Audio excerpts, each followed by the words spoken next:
Assalamualaikum warahmatullahi wabarakatuh. Balik lagi di channel Rio Sport. Hingga hampir memasuki paruh musim, ternyata bukan hanya di Liga 2, tapi di Liga 1 pun ternyata masih ada sejumlah klub yang kabarnya menunggak gaji pemain. Disebutkan oleh APPI, setidaknya di Liga 1 saat ini ada 3 klub yang masih terindikasi menunggak gaji sebagian pemainnya. Sayangnya APPI belum merilis klub mana itu. Kami pribadi belum dapat info resmi klub mana itu. Tapi apa pentingnya info ini? Jadi dalam 2 hari ke depan FIFA akan resmi mengambil alih gelaran Piala Dunia U17.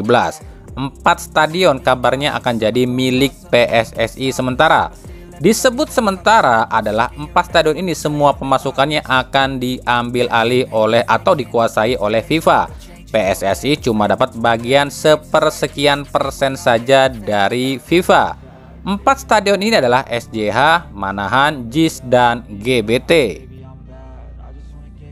Nah, dalam aturan FIFA, sebuah negara yang akan jadi tuan rumah gelaran resmi FIFA tak boleh ada masalah di liga, apalagi kasus tunggakan gaji. Tapi kenapa ya ini baru diketahui? Kan harusnya jauh-jauh hari sebelum ini diputuskan oleh FIFA. FIFA ini sudah harus memeriksa ini semua. Entahlah.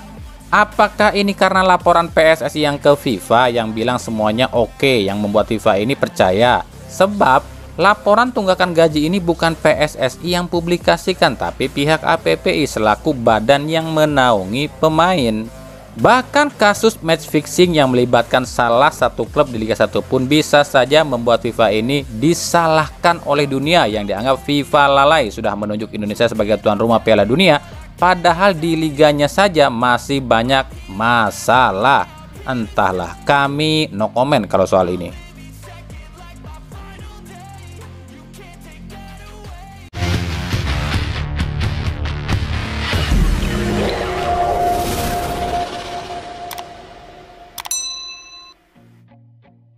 Oke, di Liga 2 kemarin ada satu hal yang terjadi yang menjadi sorotan, dan kejadian ini tuh bisa jadi contoh jika kualitas wasit kita ini masih benar-benar jauh dari kata profesional dan masih sangat minim pengetahuan ilmu soal wasit. Hal ini terjadi di laga antara Persipapati melawan Deltras FC, yakni berawal dari gol kedua Deltras FC. Meskipun gol ini gol bunuh diri pemain Persipapati, tapi gol ini seharusnya tak disahkan oleh wasit. Kenapa demikian? Sebab gol ini terjadi setelah pemain Deltras FC ini, yakni M. Idris, terlihat menyikut pemain Persipapati, tapi wasit tak menghentikan pertandingan. Dan para pemain Deltras FC ini terus menyerang. Akhirnya terjadilah gol. Usai gol, barulah wasit memberikan kartu pada pemain Deltras FC. Terus harusnya gimana ini seharusnya ya? Harusnya jika wasit atau hakim garis memang nggak melihat kejadian ini dan tetap terjadi gol, maka yang harus dilakukan adalah wasit memberikan kartu pada pemain Deltras FC dan gol Deltras FC ini dianulir. Sebab gol terjadi setelah adanya pelanggaran terlebih dahulu. Di sini kesimpulannya adalah jelas banget ya, jika wasit-wasit Indonesia itu masih jauh dari kata layak untuk menjadi seorang wasit. Sebab perkiraan kami para wasit Indonesia ini baru 10% saja tahu ilmu atau law of the game-nya soal perwasitan. Bahkan seorang Yoshimi Ogawa, seorang instruktur wasit dari Jepang yang kini menjabat seorang wakil ketua komite wasit PSSI, saat pertama kali jadi instruktur wasit di Indonesia sangat kaget jika para wasit di Indonesia ini banyak yang belum tahu atau tak tahu law of the game-nya wasit.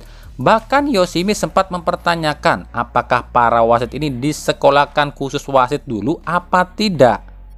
Kalau disekolahkan, apa yang diajari dalam khusus wasit di Indonesia? Kok law of the game-nya aja nggak tahu?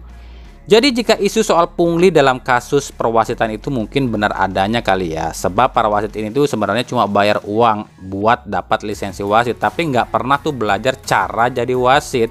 Ya sama kayak bikin SIM, kan kebanyakan orang Indonesia ini kalau bikin SIM itu kan nembak tanpa harus namanya ujian praktek, yang akhirnya mereka ini nggak tahu tata tertib di jalan dan cara berkendara yang baik dan benar. Ya inilah Wakanda.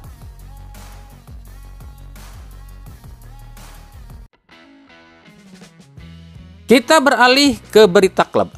Setelah kemarin ada Firza Andika yang seolah-olah bikin baper sebab lakukan aksi yang seolah-olah PDKT dengan Persib. Sekarang ada pemain Persija lain yang juga disorot. Dia adalah Rizky Ridho. Jadi gini, Rahmat Irianto, pemain Persib, mengunggah foto di instastory-nya yang tengah berada di sebuah tempat yang menurut kami tempat itu ada di Brunei ya, sebab mereka ini kan masih di timnas dan akan lakoni leg kedua kualifikasi Piala Dunia 2026. Nah, di foto ini Rian ini berfoto dengan Edo Febriansyah dan Rizky Ridho. Cuma yang jadi sorotan dan salvok adalah tulisan Rian yang nulis satset war. Langsung deh postingan itu dibikin gosip jika para pemain di foto ini akan gabung dalam satu klub. Entah itu Ridho yang ke Persib atau justru Rian dan Edo yang ke Persija. Ada-ada aja ya. Apa-apa dijadiin gosip. Ya positif thinking aja lah. Mungkin mereka ini lagi jalan-jalan di Brunei sebelum lawan Brunei ya. Kalau soal kata-kata satset war kan emang itu jargonnya Rian. Di Persib pun Rian sering bilang kayak gitu. Konjoy. Alright. Karena menurut kami 3 orang ini nggak mungkin pindah klub dulu. Karena 3 orang ini tuh kontraknya masih lama di klubnya masing-masing. Tapi ya silahkan saja berspekulasi apapun ya. Persita Tangerang dikabarkan tertarik mendatangkan striker muda asal Bayangkara FC Usman Diarra. Diarra yang memang jarang tampil di Bayangkara sejak didatangkan di awal musim ini akan sulit dapat kesempatan di Bayangkara. Apalagi jika Bayangkara datangkan striker baru di putaran 2 ini. Proses negosiasi antara Persita dengan pihak Bayangkara FC masih berjalan. Jika Persita tak bisa datangkan Diarra secara pinjaman, Persita pun terpaksa menebus Diarra ke Bayangkara FC. Sementara itu, Bayangkara FC resmi ajukan pinjaman pada Persib untuk bisa memakai jasa fullback Persib, I Putu Gede. Bahkan bukan cuma Putu Gede, kabarnya Bayangkara FC pun ingin meminjam bek kiri Persib juga, yakni Daisuke Sato. Tapi dalam klausul peminjaman ini, Bayangkara FC tak menjelaskan secara spesifik siapa saja fullback yang akan dipinjam. Sebenarnya menurut Bayangkara FC memang mengincar adalah Putu Gede dan Sato. Tapi justru yang tersedia di Persib itu cuma Erianto dan Rezaldi yang boleh dipinjam. Dengan adanya rumor jika Firza Andika akan ke Persib serta rumor Boyan Hodak yang katanya akan pakai pemain ASEAN lain yang berposisi sebagai gelandang, maka Bayangkara FC ini yakin Persib mau meminjamkan Sato. Nah, kita akan lihat nih siapa yang akan dipinjam oleh Bayangkara FC, apakah Putu dan Sato atau Erianto dan Rezaldi. Sebab jika Putu dan Sato kayaknya sih berat buat Persib melepas nih, kecuali memang Persib ini mau memulangkan Hen dan datangkan Firza Andika. Ya ditunggu saja lah.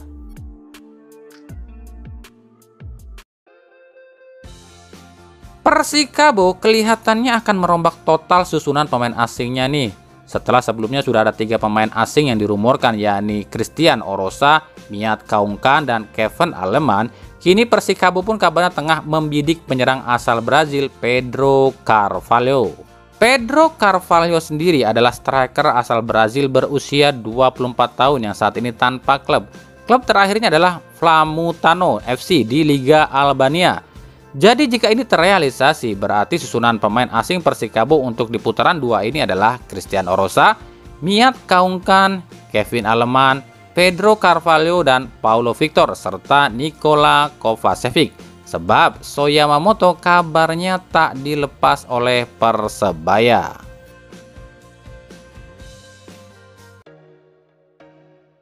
Persebaya sendiri kabarnya atau nampaknya ya akan gagal mendapatkan Yuran Fernandes dari PSM, sebab Yuran kabarnya memilih bertahan di PSM.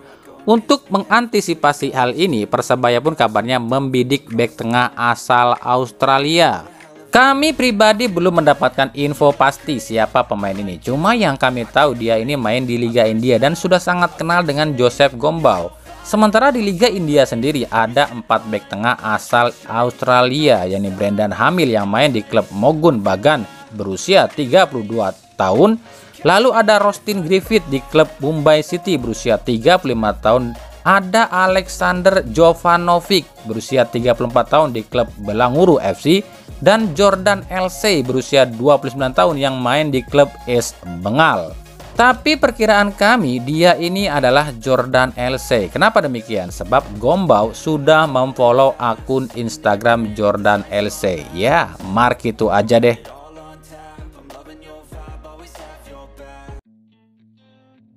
Barito Putra resmi ajukan pinjaman pada PSIS Semarang untuk bisa memakai jasa winger asal Pati Wawan Febrianto.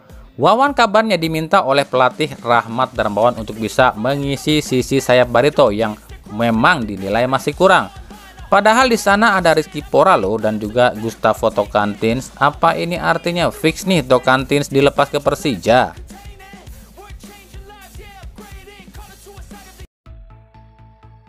Dari PSS Sleman, 3 pemain PSS Sleman kabarnya akan hengkang nih di jendela transfer ini. Yang pertama adalah Wahyudi Hamisi yang kabarnya nggak betah di PSS dan akan nyebrang ke Arema. Lalu ada 2 pemain asing ini Yeven Bokashvili dan Kesano yang kabarnya pun akan pergi dari PSS. Kami pun nggak tahu nih 3 pemain ini tuh pergi atau dipecat ya. Posisi Sano sendiri kabarnya akan digantikan oleh Taisei Marukawa dari PSIS. Sementara Yeven Bokashvili kabarnya mau digantikan oleh Marco Simic. Ya, kita tunggu aja. Dari Persija, hari Minggu nanti Persija akan melawan tim satu dapur, yakni Rans Nusantara FC. Kenapa satu dapur? Sebab bos Rans Raffi Ahmad adalah salah satu pemegang saham di Persija Jakarta. Ini menarik, apakah 2 tim ini akan main mata? Terus siapa yang harus menang di laga ini? Dan siapa yang harus mengalah di laga ini? Apakah Raffi Ahmad yang harus mengalah sebab Persija tengah butuh kemenangan?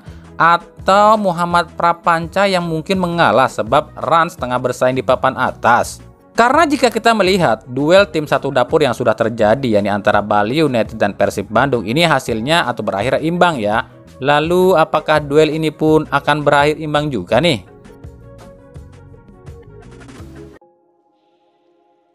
Dari Persib Bandung, kita nggak akan bahas soal rumor transfer Persib ya, apalagi tentang siapa aja pemain yang akan masuk ke Persib. Meskipun rumor udah bertebaran, tapi kami pastikan hingga sejauh ini manajemen Persib baru umumkan 1 nama yang dibidik, yakni Dimas Drajat. Yang lain belum diumumkan. Jadi kalau nanti ada yang bilang atau ada yang bikin konten dan bilang si Anu resmi ke Persib, Persib resmi bidik si Anu, itu kami pastikan masih sebatas rumor ya guys. Sebab kami udah bilang nih, Persib ini baru umumkan hal ini semua tuh nanti habis lawan PSS Sleman. Kalau soal Dimas Derajat ini sih emang ini permintaan Siro dan Hodak, jadi ya udahlah umumin aja. Meskipun ya kita nggak tahu Persib ini bisa dapetin Dimas atau enggak. Minggu-minggu ini, Tiron resmi kembali ke Persib dan akan ikut latihan bersama tim Persib. Meskipun kami belum tahu ya hari apa pastinya Tiron akan datang. Di sini Tyron ini akan di trial lagi. Lucu ya, padahal Tyron ini tuh pemain milik Persib loh, tapi kok di trial lagi ya?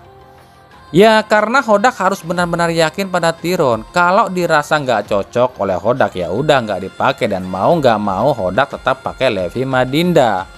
Nah pertanyaan yang muncul di Persib saat ini adalah kenapa Tyron ini tuh agak susah ya adaptasi dengan permainan Persib. Kenapa Levi Madinda cepet banget adaptasi dengan permainan Persib? Simple, jawabannya adalah komunikasi. Tyron ini cuma bisa bahasa Spanyol, bahasa Inggris pun masih belepotan. Ini yang membuat Tyron ini agak sulit komunikasi dengan para pemain Persib lain. Contoh Alberto Rodriguez aja perlu waktu 4 minggu bahkan hampir 2 bulan loh baru bisa adaptasi. Ya salah satunya kendala bahasa ini.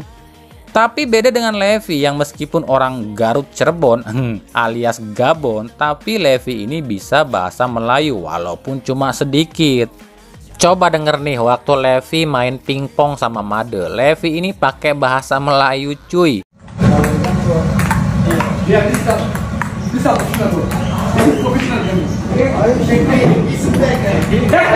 Wajar Levi ngerti bahasa Melayu sebab Levi kan lama di Malaysia yang notabene berbahasa Melayu.